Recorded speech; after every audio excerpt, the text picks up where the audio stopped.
സ്നേഹമുള്ളവരെ, വിശുദ്ധ പൗലോസ് ശ്ലീഹ കൊളോസ്യർക്കെഴുതിയ ലേഖനത്തിലെ 1-ാം അധ്യായത്തിലെ 27-ാമത്തെ വാക്യത്തിൽ നമ്മളിങ്ങനെ കാണുന്നു: ഈ രഹസ്യമാകട്ടെ, മഹത്വത്തെക്കുറിച്ചുള്ള പ്രത്യാശയായ ക്രിസ്തു നിങ്ങളിലുണ്ട് എന്ന് തന്നെ. അതുപോലെ തന്നെ 3-ാം അധ്യായം 11-ാമത്തെ വാക്യത്തിൽ നമ്മൾ വായിക്കുന്നു: ഈ രഹസ്യമാകട്ടെ, ക്രിസ്തു എല്ലാമാണ്, എല്ലാവരിലുമാണ്. അപ്പോൾ ക്രിസ്തുവിൻ്റെ സാന്നിധ്യം എല്ലായ്പ്പോഴും എല്ലാവരിലും കാണുക, അത് വലിയൊരു ദൈവാനുഭവമാണെന്ന് നമുക്ക് ഓർക്കാം. എന്നെ ശ്രവിക്കുന്ന നിങ്ങളുടെ അടുക്കൽ ആരെങ്കിലും ഉണ്ടെങ്കിൽ അവരെ നോക്കി സ്നേഹപൂർവ്വം ആശംസിക്കാം. ഈശോ മിശിഹായിക്ക് സ്തുതിയായിരിക്കട്ടെ.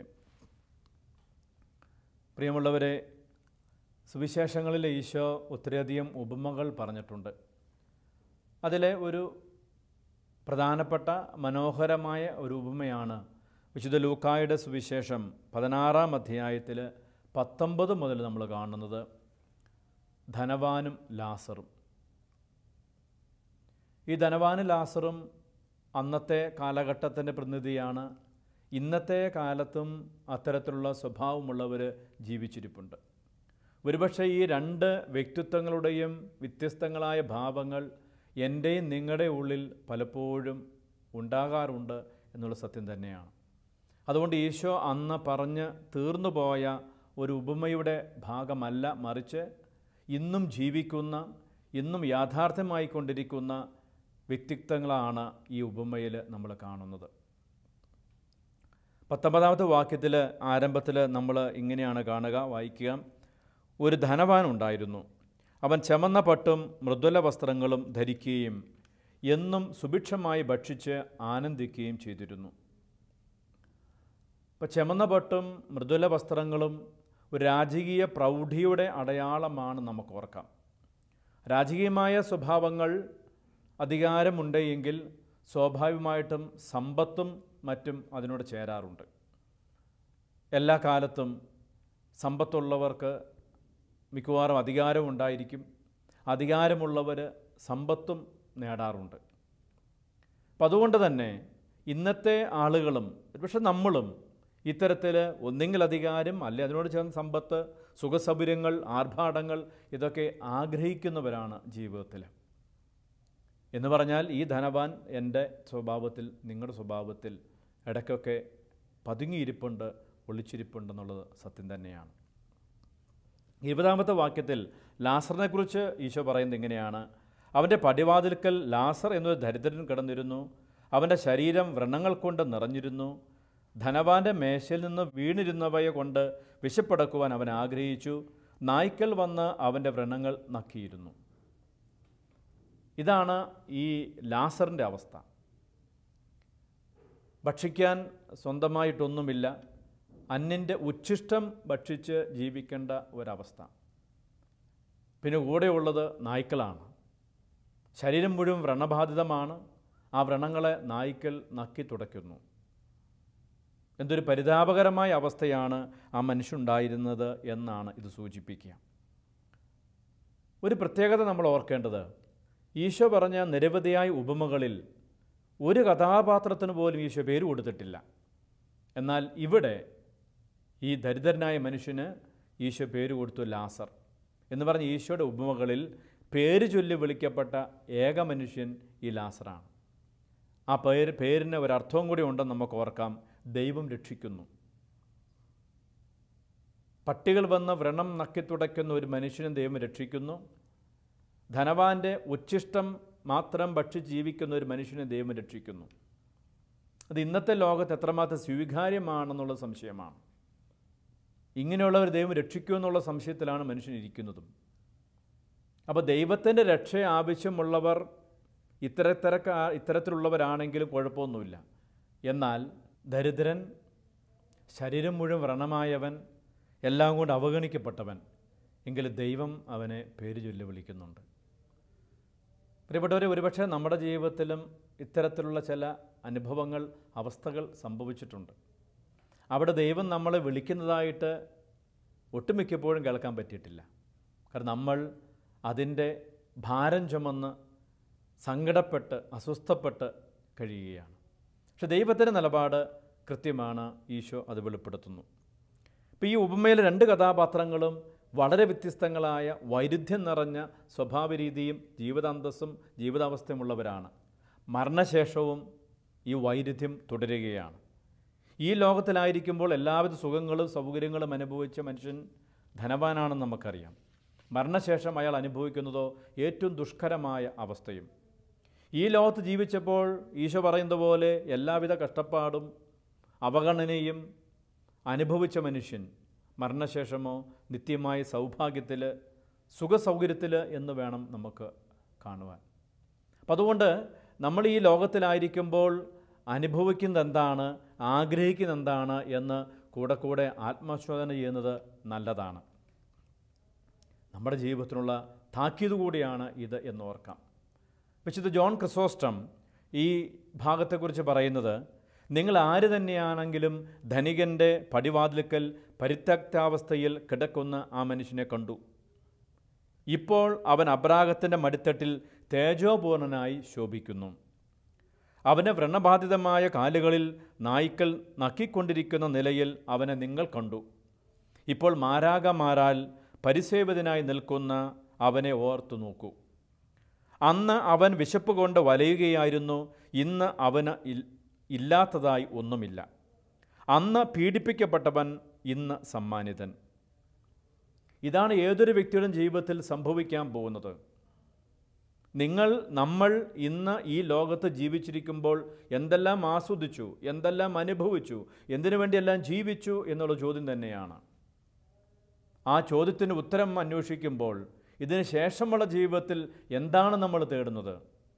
ഇതിന് ശേഷമുള്ള ജീവിതത്തിൽ എന്തെങ്കിലും ലഭിക്കുവാനാണ്, സൗഭാഗ്യം അനുഭവിക്കാനാണ് നമ്മൾ ആഗ്രഹിക്കുന്നതെങ്കിൽ അതിന് അനുയോജ്യമായ കാര്യങ്ങളെ ഇന്ന് ഈ ലോകത്ത് ജീവിച്ചിരിക്കുമ്പോൾ നമ്മൾ ഓർക്കാൻ പാടുള്ളൂ. ഇന്ന് ഈ ലോകത്ത് ജീവിച്ചിരിക്കുമ്പോൾ ദുരിതങ്ങൾ അനുഭവിക്കുന്നവർക്കും പ്രത്യാശയ്ക്കുള്ള വകയാണ് ഈ സുവിശേഷ ഭാഗത്ത് ഈ ഉപമയിലൂടെ ഈശോ തരുന്നത് എന്ന് നമുക്ക് ഓർക്കാം. പൗലോസ്ലീഹ ഓർമ്മിപ്പിക്കുന്നുണ്ട്, നിത്യതയുമായി തുലനം ചെയ്യുമ്പോൾ, നിത്യതയിൽ അനുഭവിക്കാൻ പോകുന്ന ദൈവികമായ സൗഭാഗ്യത്തെ തുലനം ചെയ്യുമ്പോൾ ഇന്ന് അനുഭവിക്കുന്ന കഷ്ടങ്ങൾ എത്ര നിസ്സാരമായിട്ട് നമ്മൾ പരിഗണിക്കണം. മറിച്ച് നമ്മൾ സാധാരണ ഉപയോഗിക്കുന്നു, എത്ര നാളായി നമ്മൾ കഷ്ടപ്പെടുന്നു, എത്ര നാളുകളായി നമ്മൾ ദുരിതം അനുഭവിക്കുന്നു, ഇതിനൊരു അവസാനമില്ലേ, ഇതെന്നും തീരുക, ഇത്തരത്തിലുള്ള നിരാശ നിറഞ്ഞ ചോദ്യങ്ങളും സംശയങ്ങളും സംസാരവുമാണ് പലപ്പോഴും സംഭവിക്കുക. തിന്മ ചെയ്യാത്തത് കൊണ്ട് ഒരു മനുഷ്യൻ ദൈവത്തെ കാണും, സ്വർഗം അനുഭവിക്കുമെന്ന് ഉറപ്പൊന്നുമില്ല.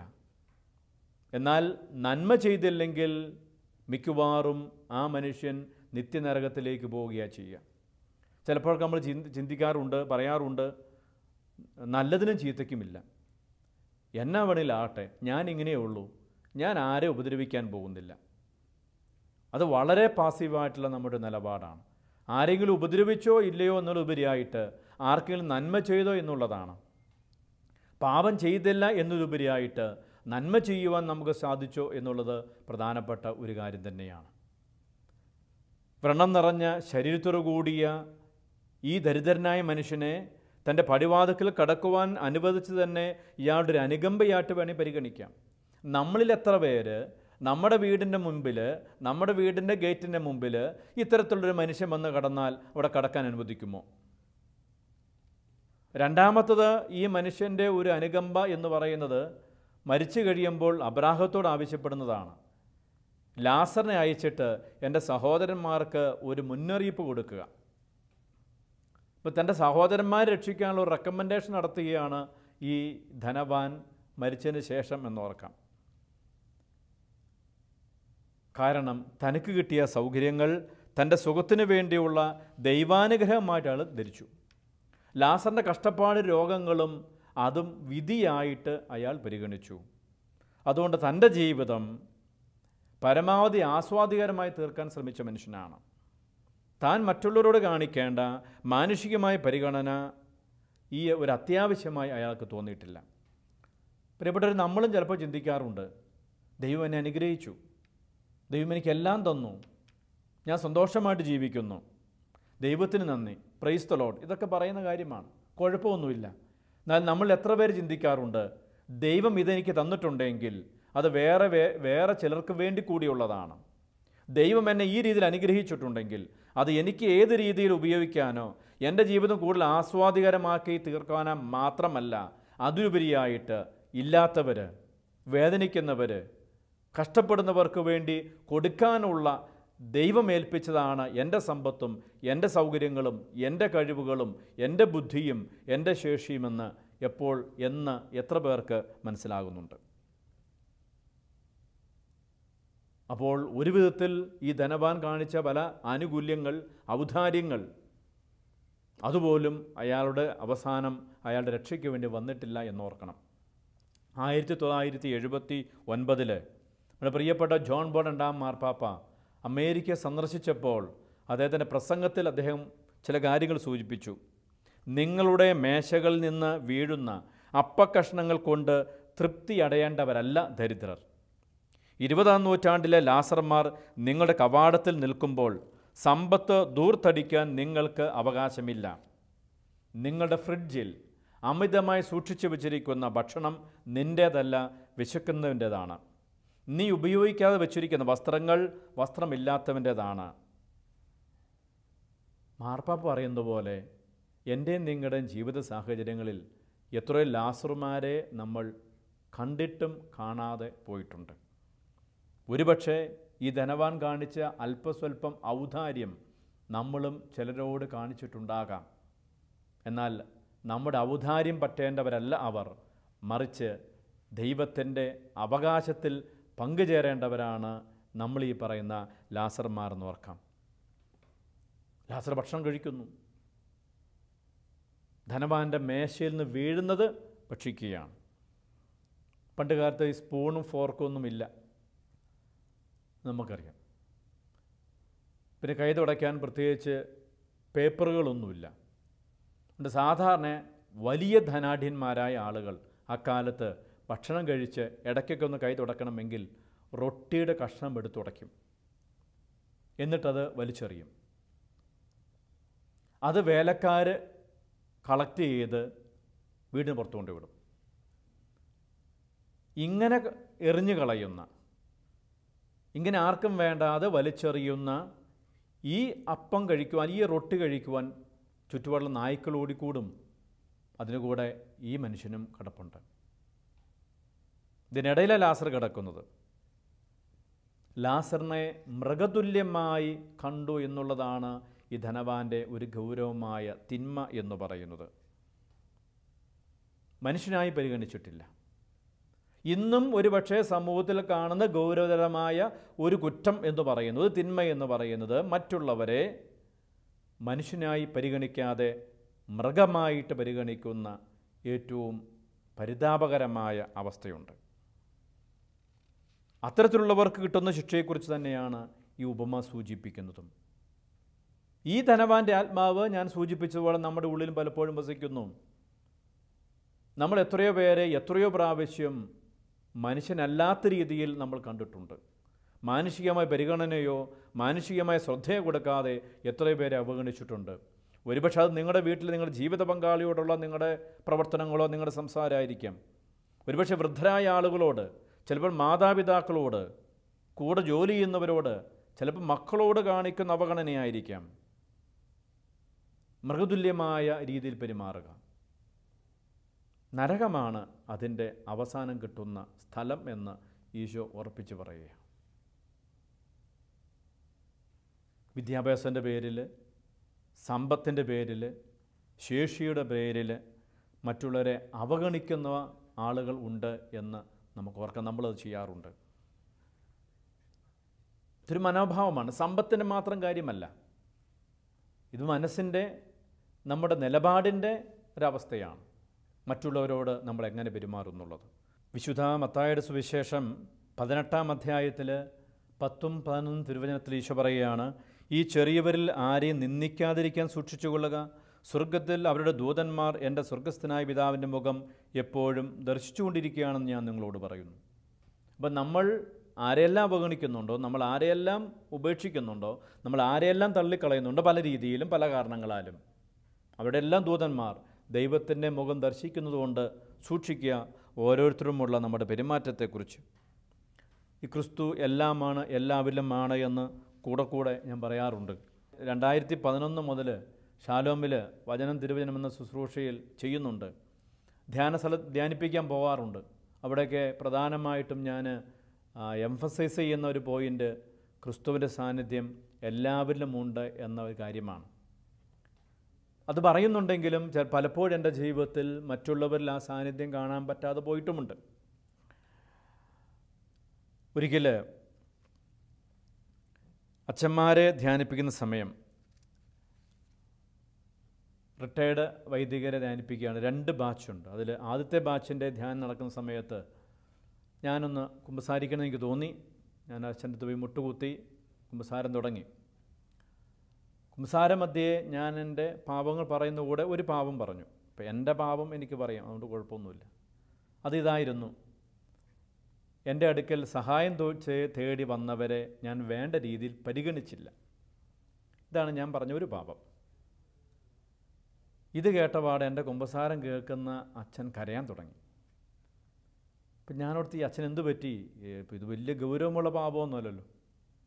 വീണ്ടും ഞാൻ പറഞ്ഞു, അച്ഛാ, ഞാൻ അവർക്ക് പൈസയൊക്കെ കൊടുത്തു, എങ്കിലും വേണ്ട രീതിയിൽ ഞാൻ അവരെ പരിഗണിച്ചില്ല. അപ്പം ഞാൻ അല്പം കൂടെ മയപ്പെടുത്തി പറയാം.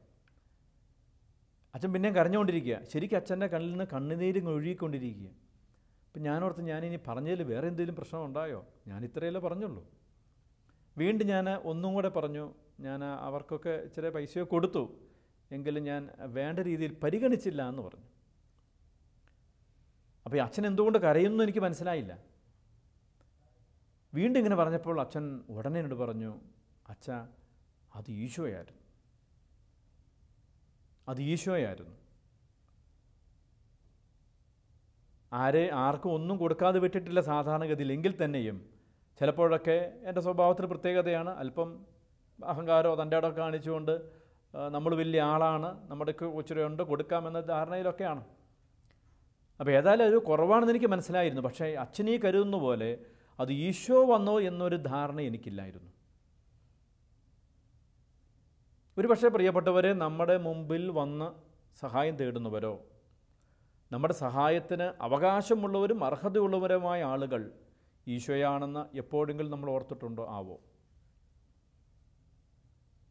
ഒരു പക്ഷേ ഈ ധനവാൻ കാണിക്കുന്ന ഈ അവഗണന തന്നെയാണ് നമ്മുടെ ജീവിതത്തിലും സംഭവിക്കുന്നത്. പലപ്പോഴും എനിക്ക് തോന്നുന്നു നമ്മുടെ ഉള്ളിലുള്ള ഈ ശൂന്യതകൾ മറച്ചു വെക്കാനുള്ള ശ്രമമാണ്. ഈ ആർഭാടം കാണിക്കുന്നത്, ആഡംബരം കാണിക്കുന്നത്, പല രീതിയിലും കൊട്ടാരം പോലത്തെ വീടുകൾ പണിത് നമ്മൾ ആരോ ആണെന്ന് കാണിക്കുന്നത്, വില കൂടിയ വസ്ത്രങ്ങൾ ധരിച്ച് നമ്മൾ എന്തൊക്കെയാണെന്ന് കാണിക്കുന്നത്,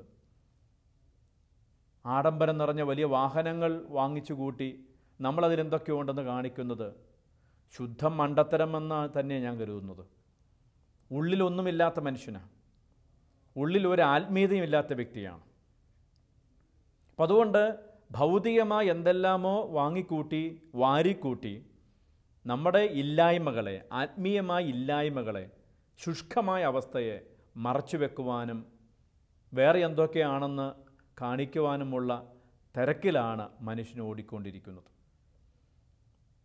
അങ്ങനെ വന്നു കഴിയുമ്പോൾ ആരോടും ഒരാത്മാർത്ഥതയില്ല. ആത്മീയമായ പാപ്പരത്വം മറച്ചു വെക്കാൻ വേണ്ടി നമ്മൾ ആരെല്ലാമോ കൊള്ളയടിക്കുന്നു, ആരെല്ലാമോ ഇല്ലാതാക്കുന്നു, ആരെല്ലാമോ അവഗണിക്കുന്നു എന്നുള്ളത് ഒരു സത്യം തന്നെയാണ്. അപ്പോൾ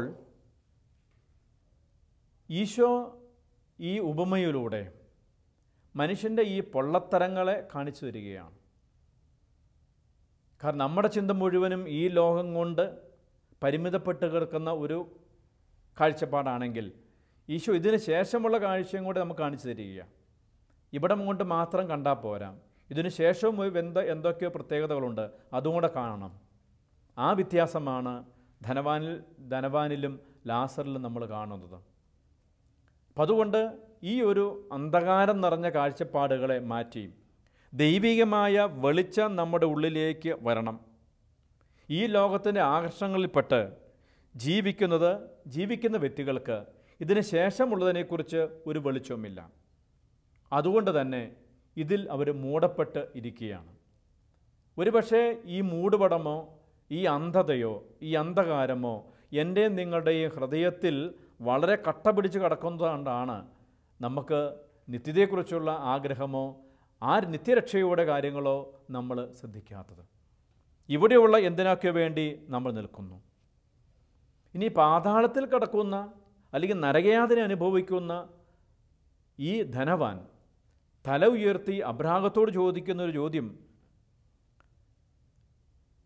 ഇന്ന് പല ആളുകളും ചോദിക്കുന്ന ചോദ്യമാണ്. എനിക്കത് മനസ്സിലാകുന്നില്ല, അതുകൊണ്ട് നീ ഈ ലാസറിനെ പറഞ്ഞു വിടണമേ ഭൂമിയിലേക്ക്, എൻ്റെ സഹോദരന്മാരെങ്കിലും രക്ഷപ്പെടട്ടെ. ഇത് ചിലപ്പോഴൊക്കെ നമ്മുടെ ഉള്ളിലുള്ളൊരു ചോദ്യം തന്നെയാണ്, ഒരവസ്ഥ തന്നെയാണ്. നീ ഈ വചനത്തിൽ പറയുന്ന കാര്യങ്ങൾ, നീ ഈ ബൈബിളിൽ പറയുന്ന കാര്യങ്ങൾ, നീ വെളിപ്പെടുത്തിയ കാര്യങ്ങൾ എനിക്കറിയത്തില്ല.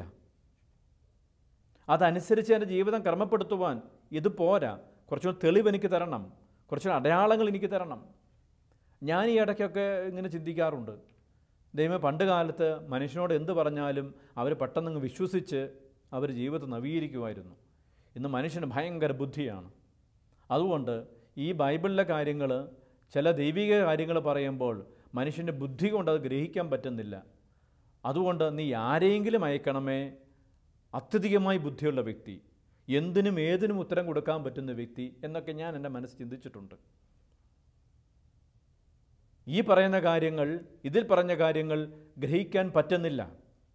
കാരണം ധനവാനെ പോലെ ഈ ലോകത്തിൻ്റെ സുഖലോലുപതയിൽ, ആഡംബരപ്രിയത്തിൽ അയാൾ മയങ്ങിക്കിടക്കുകയാണ്. ഈ വചനം സത്യമല്ലാഞ്ഞിട്ടല്ല, വചനത്തിലൂടെ പറയുന്ന ആത്മീയ രഹസ്യങ്ങൾ അത് സത്യമല്ലാഞ്ഞിട്ടല്ല, ആ സത്യം ഗ്രഹിക്കുവാനുള്ള വെളിച്ചം മനുഷ്യൻ്റെ ഉള്ളിൽ കെട്ടുപോയിരിക്കുന്നു. കാരണം അവൻ ലോകത്തെ കൊണ്ട് മൂടപ്പെട്ടിരിക്കുകയാണ്. അതുകൊണ്ട് പ്രിയപ്പെട്ടവരെ, ചിലപ്പോഴൊക്കെ നമ്മളും ദൈവത്തോട് ചോദിക്കുന്നു, ഈ ധനവാനെ പോലെ അടയാളങ്ങൾ കൂടുതൽ വേണമെന്ന്, നീ കുറച്ചും കൂടെ വ്യക്തമാക്കി എനിക്ക് തരിക, എനിക്ക് ഗ്രഹിക്കാൻ പറ്റുന്ന രീതിയിൽ എനിക്ക് വെളിപ്പെടുത്തി തരിക എന്നൊക്കെ നമ്മൾ ദൈവത്തോടും പലപ്പോഴും ചോദിക്കാറുണ്ട്. ഒരു കാര്യം നമ്മൾ ഓർക്കണം, ദൈവികമായ സത്യങ്ങളെ ലോകത്തിൻ്റെ ജ്ഞാനം ഉപയോഗിച്ച് തിരിച്ചറിയാൻ പറ്റുകയില്ല. ഇന്നത്തെ ലോകത്തിൻ്റെ അറിവിനനുസരിച്ച് ദൈവിക സത്യങ്ങളെ മാറ്റിമറിക്കാനും പറ്റുകയില്ല. അതുകൊണ്ട് നമ്മുടെ ജീവിതത്തിൽ ഈ ദൈവികമായ വെളിപ്പെടുത്തലുകൾ സ്വീകരിക്കുവാൻ തക്കവിധമാണ് നമ്മൾ നമ്മുടെ മനസ്സിനെ ഒരുക്കേണ്ടത്. അതിൻ്റെ ഭാഗമായിട്ടാണ് ജീവിതത്തിലുണ്ടാകുന്ന ചില ഞെരുക്കങ്ങളെ, ചില പരിമിതികളെ, ചില കഷ്ടപ്പാടുകളെ, ഒരുപക്ഷെ ദാരിദ്ര്യത്തെ നമുക്ക് സ്വീകരിക്കുവാൻ സാധിക്കുക. അല്ലാത്തവർ ഈ ധനവാനെ പോലെ ഈ ചുമന്ന പട്ടും ധരിച്ച്, ഈ വർണ്ണശബളമായ ഈ വസ്ത്രങ്ങളും ധരിച്ച് ഈ ലോകത്തിൻ്റെ സുഖലോലുപതയിൽ മുഴുകി അവസാനം നിത്യനാശം അടയുന്നവരാണ്. ആ ഒരു തകർച്ച, ആ ഒരു നാശം എൻ്റെ നിങ്ങളുടെ ജീവിതത്തിൽ വരാതിരിക്കുവാൻ ദൈവിക വെളിച്ചം നമ്മുടെ ഹൃദയത്തിൽ കിട്ടുവാനായിട്ട് നമുക്ക് ഈശോയോട് പ്രാർത്ഥിക്കാം. നമുക്ക് മനസ്സിലാകുന്നില്ലെങ്കിലും, തിരിച്ചറിയാൻ പറ്റുന്നില്ലെങ്കിലും, ദൈവമേ എന്നെ സഹായിക്കണമേ എന്നുള്ള പ്രാർത്ഥന നമ്മുടെ ഉള്ളിൽ ഉണ്ടാകട്ടെ. ഈ ലോകം വെച്ച് നീട്ടുന്നതല്ല നിത്യതയെന്നും തിരിച്ചറിയുവാനുള്ള ജ്ഞാനം തരണമേ എന്ന് ദൈവത്തോട് പ്രാർത്ഥിക്കാം. അവിടെ നമ്മെ സഹായിക്കട്ടെ.